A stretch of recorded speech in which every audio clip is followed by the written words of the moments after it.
Okay, we need to talk about the season 3 premiere of Lethal Weapon. It needs to be addressed because I love the show. I love the Riggs and Murtaugh because I love the original movies and stuff. I'm sure we all did. That's why we watched the show.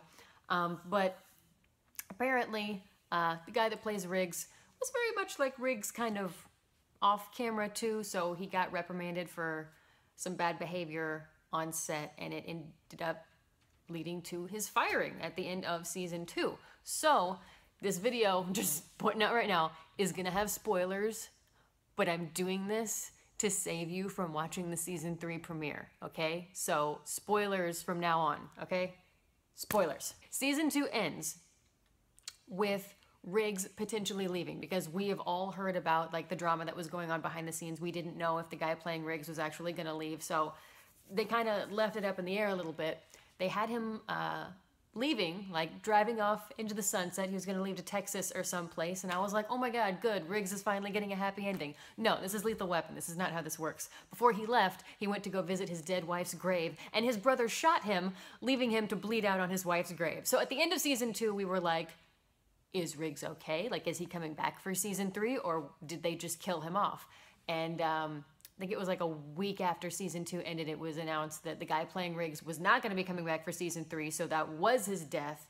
So to be fair, they didn't have to acknowledge that in the beginning of season 3, but they did, and I respect that. Season 3 starts off with them rushing Riggs to the hospital and him being pronounced dead, and then the plot line for Murtaugh was very, very well done. It went through how he was handling the grief of losing his partner, which was not well, because it did like the time skip. It went like 6 months into the future, and still not doing well. He wasn't going back to work. He became obsessed, thinking that Riggs's death was somehow a conspiracy, like he might still be out there, or he wanted to get the murderer and blah, blah, blah, blah, even though he knew that it was Riggs's brother.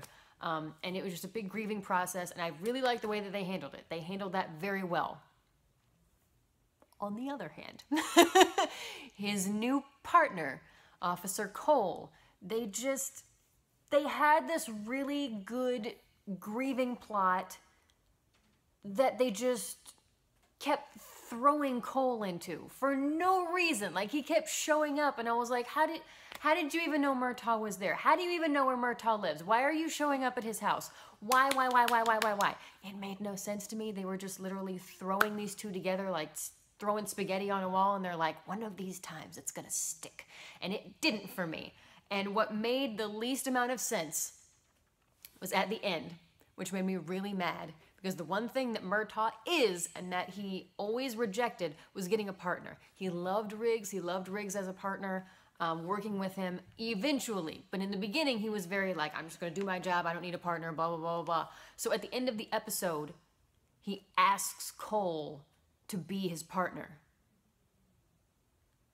That's not something that Murtaugh would ever do. Like, especially after Riggs died. Like, he wouldn't just like walk up to someone and be like, hey, you're a good Riggs replacement. He's not, by the way. It's Stifler. Like, his character is very, they tried to give him like this really dramatic background story, but it's nothing compared to Riggs's background story. So it was just kind of like half watching a Lethal Weapon episode, half watching an NCIS episode. Like, I was very confused, and I don't like the Murtaugh-Cole dynamic. It makes no sense to me, so much so that I'm squishing my cheeks. I'm just frustrated.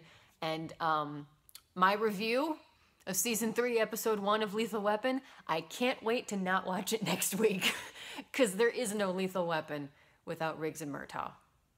Thanks for watching the GBF YouTube channel. If you liked what you see, don't forget to hit the subscribe button down below, and then check out more videos from 103 GBF.